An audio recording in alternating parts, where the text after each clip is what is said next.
Swathi. Swathi recent pass out ആണല്ലോ, PG കഴിഞ്ഞത്. മുമ്പ് ഏതെങ്കിലും ചൈൽഡ് ഡെവലപ്മെന്റ് സെന്ററിൽ ഇന്റേൺഷിപ്പ് ചെയ്തിട്ടുണ്ടോ? ഇല്ല, ഫസ്റ്റ് ടൈം ആണ്. ഓട്ടിസത്തിന്റെ പ്രധാനമായിട്ടുള്ള സിംറ്റംസ് ഏതൊക്കെയാണ്? കുട്ടികൾ ഭയങ്കരമായിട്ട് ഹൈപ്പർ ആക്റ്റീവ് അങ്ങനെ ആയിരിക്കാം. പിന്നെ സംസാരത്തിൽ പ്രശ്നം ഉണ്ടാവാം.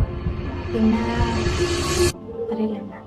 കണ്ടില്ലേ, ഇത്തരം ചോദ്യങ്ങൾക്ക് എങ്ങനെയാണ് ഉത്തരം പറയേണ്ടത് എന്നുള്ളൊരു കൺഫ്യൂഷൻ നിങ്ങൾക്കുണ്ടോ? നമ്മുടെ സൈക്കോളജി UG PG പഠനകാലത്ത് ചൈൽഡ് സൈക്കോളജി, ഡെവലപ്മെന്റൽ സൈക്കോളജി ഇതുപോലെയുള്ള സബ്ജക്ട്സ് പഠിക്കുന്നുണ്ടെങ്കിലും ഒരു ക്ലിനിക്കൽ സൈഡ് അല്ലെങ്കിൽ ഒരു പ്രാക്ടിക്കൽ സൈഡിലേക്ക് വരുന്ന സമയത്ത് എങ്ങനെയാണ് കാര്യങ്ങൾ കൈകാര്യം ചെയ്യേണ്ടത് എന്നുള്ളത് നമ്മൾ പലപ്പോഴും എക്വിപ്ഡ് അല്ല. ഈ ഒരു ഗ്യാപ്പ് ഫിൽ ചെയ്യാനായിട്ട് parent child development centre clinical skill advancement programme നടത്തുന്നുണ്ട്. November 21 തൊട്ട് തുടരുന്ന ഒരു 15 ദിവസത്തെ ഓൺലൈൻ ട്രെയിനിങ് പ്രോഗ്രാം ആണ്.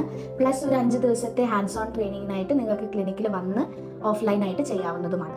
സൈക്കോളജിയിൽ PG ചെയ്യുന്നവർ, MSW കൂടാതെ മറ്റ് റീഹാബിലിറ്റേഷൻ പ്രൊഫഷണൽസിനും ഈ ഒരു ട്രെയിനിങ് പ്രോഗ്രാമിൽ പങ്കെടുക്കാവുന്നതാണ്. Clinical psychologist, rehabilitation psychologist, psychiatrist എന്നിവരുടെ നേതൃത്വത്തിൽ case history taking, MSc, neuro developmental ഡിസോർഡേഴ്സിന്റെ ഡയഗ്നോസിസ്, മാനേജ്മെന്റ് ഇതെല്ലാം നിങ്ങൾക്ക് ഇവിടെ നിന്ന് പഠിക്കാൻ പറ്റും.